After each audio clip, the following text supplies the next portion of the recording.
Elivaldo Barbosa, boa tarde para você, Elivaldo. Olá, Joelson, boa tarde. Boa tarde ao prefeito Firmino Filho, que já está aqui conosco, e boa tarde a você que nos acompanha. Elivaldo Barbosa, hoje conosco aqui em tempo real, para trazer a entrevista com o prefeito da cidade de Teresina, prefeito Firmino Filho. Prefeito que tem tido desafios políticos e administrativos nesse período, porque principalmente nas discussões em torno do transporte público na capital. Seja o transporte que é feito pelo sistema de transporte coletivo dos ônibus, seja pelas discussões na Câmara que envolvem o Uber, projeto de lei que foi enviado, na verdade, os aplicativos, projeto de lei que foi enviado pela Prefeitura para apreciação na Câmara. Prefeito de Teresina, Firmino Filho, boa tarde, seja bem-vindo aqui ao Jornal. Boa tarde. Prefeito, quero começar essa entrevista falando sobre aquilo que é o mais comum entre as mensagens que nós estamos recebendo pelo 99040322. Tem aqui a mensagem que nós recebemos, por exemplo, da Conceição e do Paulo. Eles mandaram mensagem para nós, os dois falando exatamente sobre a mesma questão, que é o sistema de transporte integrado. Eu vou usar aqui a mensagem da Conceição. Ela diz o seguinte: essa integração do transporte nos bairros tem sido um erro. Deveria ser pelo menos um jeito de beneficiar a população e não ajudar empresas a ganhar dinheiro. É uma posição da Conceição.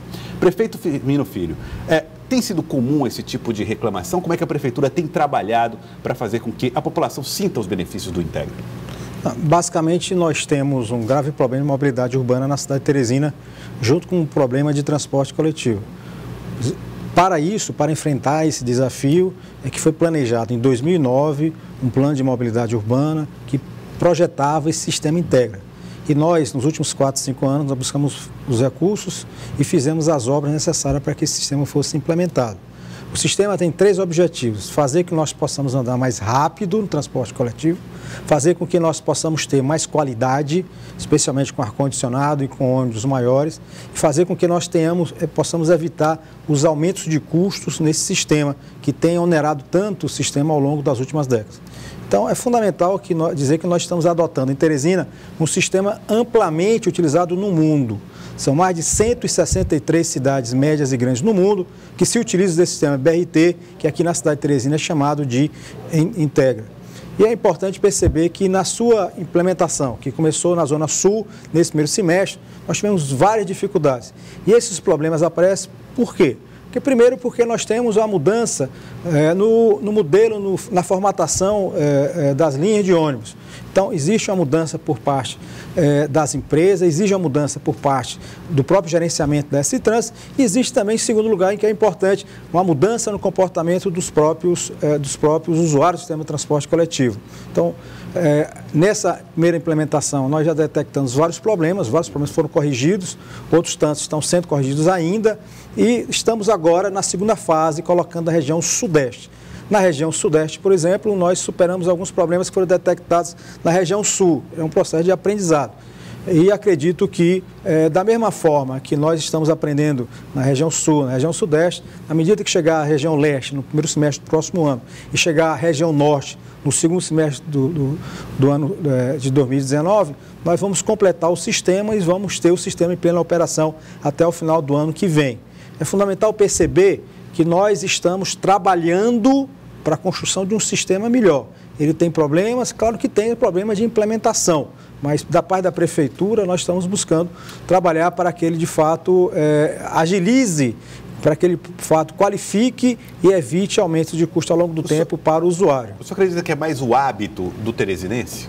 É mais um problema do hábito do teresinense, novo hábito, novo comportamento que tem? Olha, as pesquisas que nós temos feito na região sul mostraram justamente o contrário do que geralmente se comenta. Os usuários de transporte coletivo têm uma visão positiva do sistema. É óbvio que tem reclamação, mas o nível de aprovação é um nível de aprovação significativo, maior do que o sistema anterior. E é importante que se destaque isso.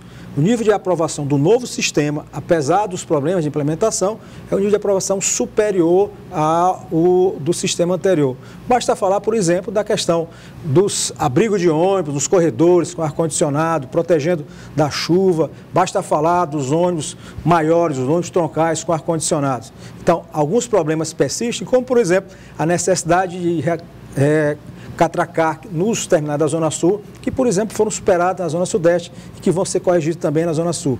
Mas esse é um processo de aprendizado. e ao longo do tempo eu não tenho a menor dúvida de que vai ficar plenamente conhecido de que não apenas esse sistema é importante para a cidade de Teresina, para o transporte coletivo, mas ficar importante para o desenvolvimento urbano da cidade. O senhor arrisca um prazo, prefeito?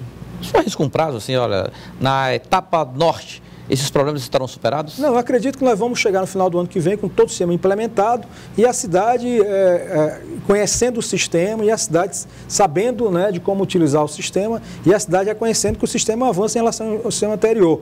O que nós estamos fazendo é superando o modelo anterior, que estava completamente falido, e criando um novo modelo, uma nova perspectiva para a cidade. E esse novo modelo, ele vai existir por muitos anos e a gente vai aprender cada vez mais a fazê-lo melhor. Então, é importante dizer que nós não estamos reinventando a roda. Muitas pessoas nesse momento, a gente viu um momento em que as pessoas, todo mundo entende de tudo. Então, engenharia de transporte coletivo, tem gente que estuda isso no resto do mundo, estuda isso na universidade, faculdade e tal. E esse pessoal estudou muito para fazer esse sistema. Tem problema de implementação? Claro que tem. E nós vamos corrigir isso ao longo do tempo, nós vamos aprender a utilizar esse sistema ao longo do tempo e a coisa vai rodar melhor. Essa é a primeira fase desse plano de mobilidade. Nós já estamos trabalhando na segunda fase e nessa segunda fase nós teremos mais investimentos, não na parte rodoviária de ônibus, mas já na parte mais ferroviária, já apostando também em VLT para o futuro, complementando alguns investimentos que estão sendo feitos pelo governo do Estado. Tem muita pergunta aqui também sobre mobilidade na área rural, prefeito. Nós vamos já falar sobre esse assunto, mas o senhor falou do VLT. Existe uma intenção de se investir e aumentar a rede em para 50 quilômetros, hoje é 14, para 50 quilômetros. Existe prazo para isso? Quando é que nós teremos um sistema integrado com o sistema de transporte ferroviário? É importante perceber que só existe uma linha, que é do Liceu, para o centro da cidade de Teresina. Então já existem estudos para integrar a região sudeste com a utilização do VLT do governo do Estado. Em relação à expansão futura, não existe sequer estudo. Então não se pode falar de 50 quilômetros porque não tem nenhum estudo sobre isso. A prefeitura está encomendando um novo plano, um novo capítulo no nosso plano de mobilidade urbana que vai incluir desta feita a parte ferroviária. A informação de 50 quilômetros foi dada pelo Antônio Sobral, que é o da companhia Não existe, e pode existir a intenção, pode existir a ideia, pode existir o papo, mas não existe no planejamento municipal ainda a definição desta expansão, aonde vai ser feita, que tecnologia vai utilizar, como vai ser financiado. Não existe. Está sendo licitado o planejamento, o novo capítulo do Plano de Mobilidade Urbana que vai lidar com esse objeto. Porque muitas vezes você tem a ideia, você pensa, você cria, você deseja, mas é um outro departamento você planejar aquilo que precisa ser feito. Mas Teresina precisa. Precisa de muito. Não é pouco, não é muito. Só que nós somos uma cidade em desenvolvimento, uma cidade que cresce e ao longo do tempo, na medida que os problemas vão aparecendo, a gente vai buscando os recursos para enfrentar os problemas. Nós não tínhamos o problema de mobilidade urbana hoje, que nós temos há 20 anos atrás. Mas o que aconteceu? Com o crescimento econômico do início desse século, nós triplicamos a nossa frota de veículos e esses problemas passaram a ser gritantes, passaram a ser de primeira ordem. E é por isso que nós fomos enfrentá-los. A gente não pode matar todos os leões ao mesmo tempo. Tem que matar o leão que a gente pode, que está ali na frente da jaula, que a gente tem que enfrentar. E é isso que nós estamos buscando fazer. E a gente busca a cooperação da mídia, a cooperação dos usuários para enfrentar esse problema. Se a gente não se empenhar em fazer esse sistema funcionar, fracassou o transporte teresiano. Existe, vamos desistir disso. Vamos fazer como Parnaíba. Parnaíba não tem transporte coletivo. Picos está para acabar com o transporte coletivo. É isso que a gente quer? Vai ficar o caos, a anarquia, sem organização de transporte? Então, nós queremos construir uma cidade melhor, com mais qualidade de vida, uma cidade que a gente possa chegar mais rápido e sair do centro de forma mais rápida. Queremos. E essa alternativa que o mundo todo construiu. Não é invenção nossa, é a invenção dos técnicos de transporte que no mundo todo, em todas as cidades médias, trabalharam para isso. Se tem problemas, nós vamos corrigir. Temos que ter humildade para isso, nós temos que ter paciência para isso, temos que ouvir muito. E é isso que temos feito ao longo desse ano. Basta ver como nós evoluímos. Na região sul, quando nós implementamos, foi um dia terrível na minha vida, um dia terrível na vida da Zona Sul. A implementação na região sudeste teve problema, mas foi completamente diferente, o clima já foi completamente diferente. Então, pouco a pouco, existe um processo de aprendizado coletivo, tanto por parte da população, das empresas, dos consórcios, assim como também por parte da prefeitura. E nós vamos evoluindo assim. É assim que a gente evolui, não é de outro jeito não. As coisas não se resolvem da noite para o dia. enfrentar e construir o novo modelo de transporte coletivo leva tempo. E tem que ter boa vontade das pessoas para construir isso. E eu acho que é isso que tem que ficar claro. Quer dizer, nós investimos quase R$500 bilhão nesse sistema. E continuamos a investir. E vamos continuar a investir. Mas por que todo esse esforço? Por que toda essa dedicação? Porque é importante para a população, é importante para a cidade. E é importante não apenas para os usuários, mas é importante para o nosso estilo de crescimento. Nós temos uma cidade que não pode crescer voltada somente guiada apenas pelo carro. A gente tem que ter uma cidade com mais qualidade de vida, nós temos que ter uma cidade mais compacta, nós temos que ter uma cidade mais racional, mais eficiente do ponto dos custos. A gente não pode achar normal, por exemplo, lá na Jacinto Andrade, você leva o caminhão do lixo 3 vezes por semana para trazer o lixo aqui para o aterro. E olha que o aterro já está dentro do perímetro urbano. Olha o quanto é que custa só para pegar o lixo. Então, a racionalidade econômica de uma cidade não é o seu espraiamento, não é o seu espalhamento, é o contrário, é a sua compactação.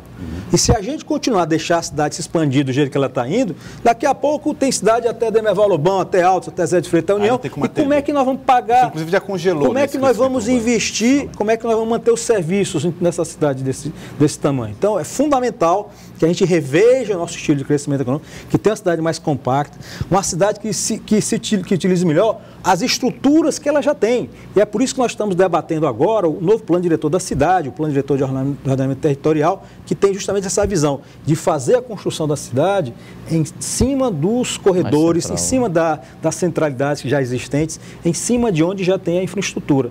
Nós temos um desafio muito grande, só para você ter uma ideia, Teresina tem hoje um pouco mais na sua zona urbana, um pouco mais de 800 mil habitantes. Nós temos um pouco mais de 200 mil moradias, 220 mil moradias. Então, moram em cada residência de Teresina um pouco menos de 4 pessoas, 3,7, 3,8. Com o tempo e a tendência universal, a quantidade de pessoas por casa vai diminuir. Nos países mais desenvolvidos, essa quantidade já chega a ser 1,1, 1,5 e tal. Se a gente projetar que em 30 anos vão morar 2 pessoas por casa, por que isso acontece? Porque as famílias estão menores, porque as pessoas casam mais tarde, as famílias têm menos filhos, as pessoas se separam mais, as pessoas vivem mais, os idosos vivem mais, enfim, moral da história. A quantidade de pessoas por casa vai diminuir. Então, se a gente diminuir de 3,7 para 2, quer dizer que nós vamos precisar de 800 mil pessoas, vamos precisar de 400 mil casas. Então, para manter a mesma população de hoje, a gente vai ter que construir dobrar a quantidade de casas. 180 mil casas ou apartamentos nos próximos 30 anos para manter a mesma população. Aí a ideia do plano diretor da prefeitura é trazer essas casas para o centro, é isso? É fazer com que nós possamos compactar a cidade. Centro, às margens dos corredores de ônibus, em derredor dos terminais de integração, que vão ser novas centralidades importantes para a cidade. Mas ocupando que espaços, prefeito? Existem os espaços? Os espaços que existem hoje. Quer dizer, esses espaços precisam ser reutilizados e precisam ser compactados. Quer dizer, você, por exemplo, você morando, faz sentido você construir um conjunto do Minha Casa Minha Vida com 500 pessoas lá no limite de Altos? Não é muito melhor você construir o Minha Casa Minha Vida verticalizado, por exemplo, lá na Barão de Gurgué? Mas ele vai precisar do empenho da iniciativa privada também, né? Então, para isso nós temos que ter legislação que chega para a iniciativa privada, olha, se vocês forem construir fora da onde a gente quer, vocês vão ser penalizados. Podem fazer? Pode, é livre mercado. Agora, você tem que pagar um custo por isso. O custo é maior. Agora, se vocês querem fazer aonde a cidade precisa que vocês construam, terão benefícios. Vocês têm benefício, vocês vão ser incentivados. Esse é o poder regulador que tem o poder público. Isso já vai estar no plano diretor. No plano diretor. Então, nós já estamos discutindo internamente o plano diretor, já começando a discutir com o Sinduscom, para posteriormente com outras entidades, arquitetos, engenheiros, discutindo com o pessoal do mercado imobiliário, para que, no momento oportuno, nós possamos levar para a Câmara justamente essa ideia. A gente não pode deixar que a cidade se espalhe demais, a gente não pode deixar que o mercado leve a casa do Minha Casa Minha Vida aonde não tem cidade.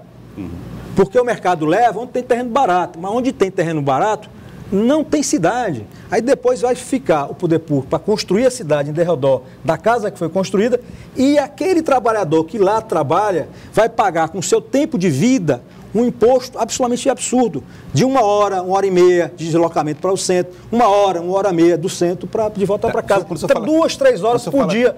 Esse é um crime contra aquelas pessoas que moram distante. Construir cidade e levar infraestrutura, escola, água... Isso. Transporte. Então, essa é uma discussão rica e importante. E Esse mapa de mobilidade urbana que a gente está construindo é para que a gente possa construir essa nova cidade. Essa nova cidade que não vai ser com mais população, não. Vai ser apenas com a diminuição da quantidade de pessoas. Mais planejada. Agora, prefeito, é invenção da prefeitura a regulamentação do transporte por aplicativo? Porque essa matéria tem gerado tanta polêmica e tem tramitado com tanta dificuldade na Câmara Municipal. Eu acho que tudo que a prefeitura faz gera polêmica. Eu não tenho a menor dúvida, eu estou acostumado já, tenho alguma experiência nessa história. Né? Qualquer coisa que você vai mudar, parece gente contra, gente a favor, tem oposição, vai logo para a mídia social e fala mal, aí não sei o quê. Então isso aí faz parte do jogo. Então, isso é uma novela já bem conhecida. O que está acontecendo? Existia uma lei federal que dizia que diz, aliás, que a prefeitura, que os poderes locais têm que regulamentar o uso desses aplicativos no transporte individual. O transporte individual que estava existindo em Teresina, por esses aplicativos, era, portanto, clandestino. Uma demanda deles era de que a prefeitura fizesse a regulamentação. Então, nos últimos meses, a prefeitura, lá através da S-Trans, ouviu grupos de motoristas, grupos de taxistas, ouviu todo mundo e tal, e foi elaborado um projeto de lei. Um projeto de lei que respeita a legislação federal e um projeto de lei que tem vários princípios. Primeiro, buscar garantir o direito do usuário. Questão da segurança, da qualidade, segurança e qualidade da viagem, que busca garantir os direitos daqueles que são os motoristas do sistema. Então, são várias colocações que foram feitas na lei justamente com esse objetivo. E que busca também cobrar das empresas que ganham bilhões e bilhões no mundo todo com essa tecnologia, que elas possam contribuir com o pagamento de imposto. Porque essas empresas hoje pagam 0 de imposto. Então, em nenhum lugar do mundo elas estão pagando imposto?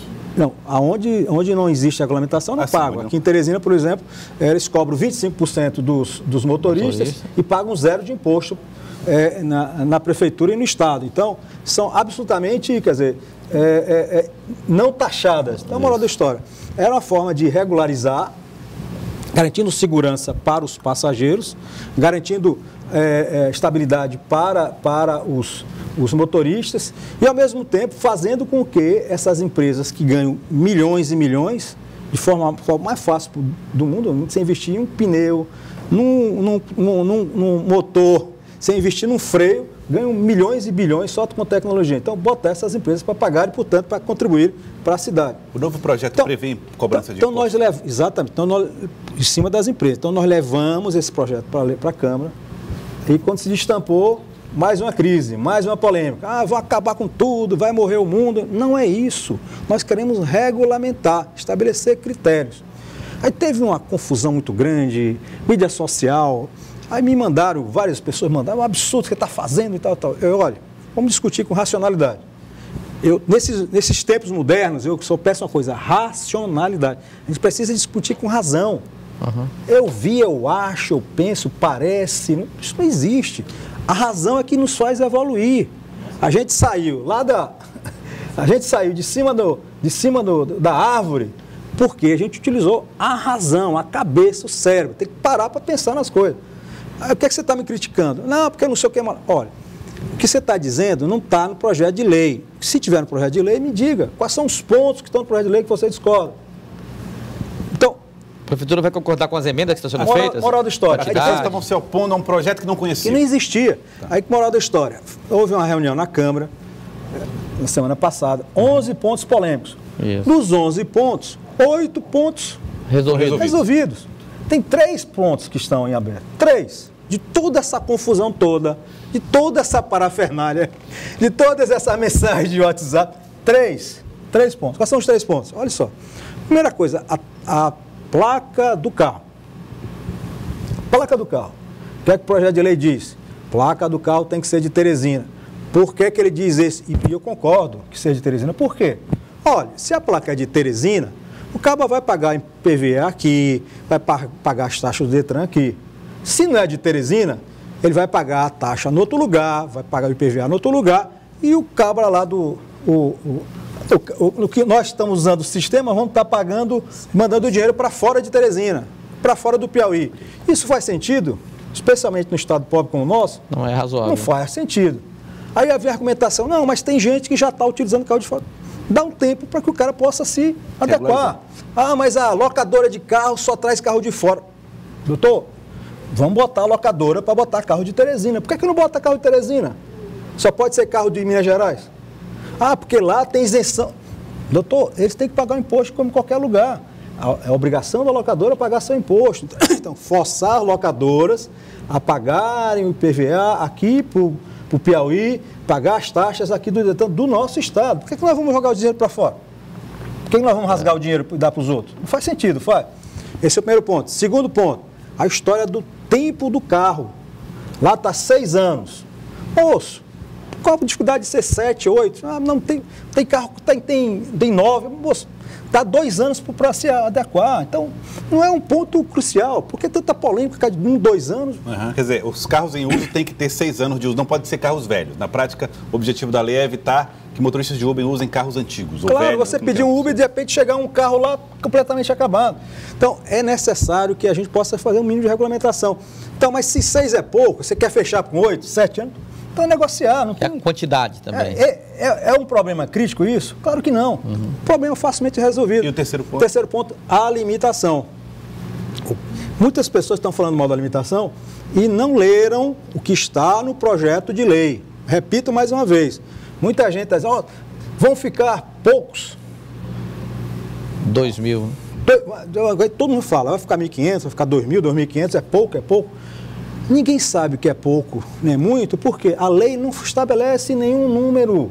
O que ela diz lá? Diz lá uma coisa interessante, que o prefeito, através de decreto, vai fixar um número. Por que eu não botei lá? Por que eu não fui favorável se colocasse qualquer número? Porque a gente não sabe hoje quantas pessoas se utilizam do Uber como meio de vida. Não sabe. Sabe por quê?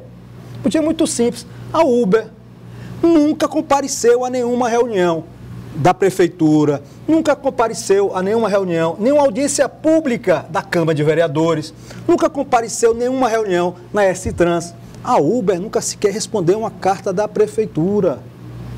Quer dizer, está atuando aqui, trabalhando aqui e nunca quis dialogar com o prefeito. Nem isso. Então, a lei, ela obriga a termos acesso a esses dados e sabendo quais são os dados, a gente pode dizer, olha, pode botar 1.500 que não vai ter problema. Não vai prejudicar ninguém. Pode botar 1.800 que não vai ter problema. Pode botar 2.100 que não vai ter problema. Somente, como é que você sabe que o bolo, que o pudim está doce?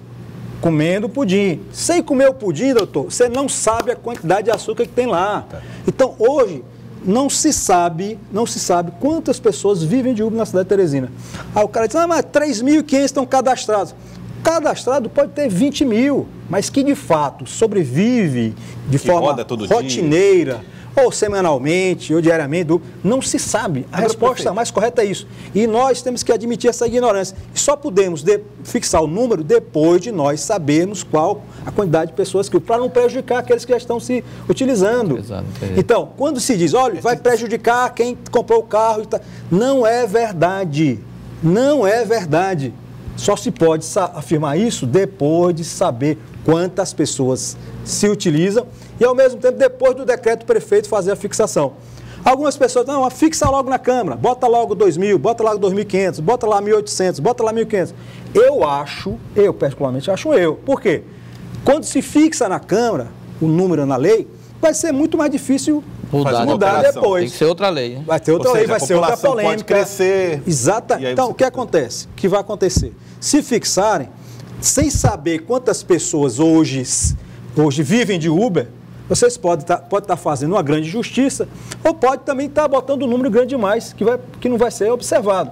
Então, meu entendimento, obviamente que os vereadores são soberanos, são independentes, fazem os seus posicionamentos. Meu entendimento é muito mais racional, muito mais sábio, deixar para que nós possamos dizer qual quantidade de Uber ou outro aplicativo, né? O Uber cobra 25%, os outros tem um 99%, cobra 5%. Já tem até uma empresa local que está trabalhando, e que isso é bom que seja. Até, pelo menos tem mais concorrência e diminui esses 25% para algo mais razoável. Então, somente depois nós temos acesso a esses dados é que nós poderemos o quê? Fixar um número que seja um número justo e que não prejudique aquelas pessoas que vivem de Uber hoje. Então, a limitação é necessária para quê? Primeiro, é necessário para que a gente evite um excesso de carros entrando e saindo do centro. A cidade de Nova York, recentemente, olha que os Estados Unidos são o país mais liberal do mundo. Não é à toa que o Trump ganhou por lá. Por que a cidade de Nova York fez recentemente? Cresceu tanto, lá era ilimitado, cresceu tanto a quantidade de Uber no centro que eles passaram a fixar uma quantidade, justamente para evitar os congestionamentos. Outro ponto importante que tem que ser levado em consideração, isso tem que ser levado em consideração, é que na medida em que você crie pontos demais de novos carros, você vai estar tirando o emprego, o pão, a renda de quem já está no sistema. Tanto aqueles que estão no táxi, como aqueles que já estão no Uber. Então, se você abre demais, o que vai acontecer? O ganho de todo mundo pode cair exageradamente. Então, como é que você vai criar um sistema novo que vai prejudicar os que já estão, os mais de 4 mil taxistas, e o pessoal dos motoristas dos aplicativos também, que serão prejudicados com esse excesso. Eu aqui dou um exemplo, vai ser uma questão de contar, porque foi uma viagem para mim muito educativa em relação a essa questão de transporte individual. Eu visitei uma cidade chamada Lima, no Peru. E a cidade de Lima, ela tem uma característica interessante, ela não regulamenta o serviço de táxi. Zero. Se você quer botar um táxi, você pega um papel, bota lá TAXI, bota lá no vidro. Está resolvido. Mas eu fui lá, como estava lá de turista, levei a família, passei lá uns 7, 10 dias, eu fui usuário desse sistema. O que é que eu constatei? Primeiro, tinha táxi em todo canto. Característica interessante, uma abundância de táxi. Segundo ponto importante, rapaz, a idade média dos táxis é uma coisa de 15 anos, 16 anos. Eu entrei num táxi, saindo do centro aperreado, entrei num táxi, a porta, não tinha outro táxi para pegar, se pega no rush assim do centro, a porta era, e tinha, uma coisa interessante, minha filha até notou, aquele ventiladorzinho de caminhão, aquele antigo, aí em pleno século XXI, um ventiladorzinho. Então, enfim, aí você conversando com os motoristas, todos eles reclamando que ganhavam pouco. Ou seja, muitos táxis, os táxis degradados, e o ganho dos motoristas lá embaixo. Qualidade do serviço. Qualidade do serviço péssima. E mais ainda, a gente foi a um restaurante, na ida pagamos 10 soles, que são R$10. Relativamente barato, tá, chegando às 7 horas e tal. Na saída, 9h30, 10 horas e tal. Cadê o táxi? Não tem. Aí tem que arranjar um telefone e tal. Qual o valor? 45 soles. Mas não tem parâmetro, né? Não tem parâmetro. Aí no outro restaurante que a gente foi, aí na saída era um restaurante chinês, me lembro como se fosse hoje. Aí ele ficava ao margem de uma avenida larga, ampla, muito carro passando, muito táxi passando. Olha, isso é fácil sair. Na saída aqui a gente pega o táxi fácil. Aí acabou o jantar, fui saindo assim, aí botei a mão, né? Quando botei a mão, a dona do restaurante veio, quase que correndo, me abraçou, aí me sentou aqui. Não, você... Por que aconteceu? O que eu fiz de errado aqui? Se você pegar um táxi aqui agora, essa hora, dificilmente você vai chegar com seu destino, com o seu destino, com a sua carteira ou com a sua vida, entendeu? Você com a sua família. Então, a questão da segurança é importante. Então, moral da história, existem razões para que a gente regulamente o serviço de transporte individual. A gente está vivendo hoje um momento que tem que liberar tudo, o Estado atrapalha tudo, deixa o mercado funcionar. Existem mercados que precisam ser regulamentados e esse é um mercado que deve ser regulamentado. Ao longo da história, todas as cidades médias e grandes do mundo regulamentaram o serviço de táxi. Por quê? Porque tinha uma racionalidade para dar qualidade, para dar segurança para o passageiro, para garantir que você vai chegar... É interessante, você pega um táxi, você vai para uma cidade estranha, grande e tal, você chega em São Paulo, aí pega um táxi. Rapaz, o que é que evita de você estar aqui com o motorista do lado, daqui a pouco você vai para uma, como é que chama? Cheiro do queijo. Como é que evita o negócio? Tem que ter um sistema que tem que ser monitorado, tem que ser cadastrado, tem que ser regulado. E é essa regulação que a gente está propondo agora também para as tecnologias de aplicativo. Okay, o fato de nós termos uma tecnologia nova, uma tecnologia diferente, não justifica a não regulamentação. Chama a atenção disso. Eu acho que esse fetiche do novo não pode discutir, não pode esquecer a racionalidade do debate do problema. Tá certo. Vamos continuar conversando com o prefeito de Teresina, Firmino Filho, continua aqui conosco.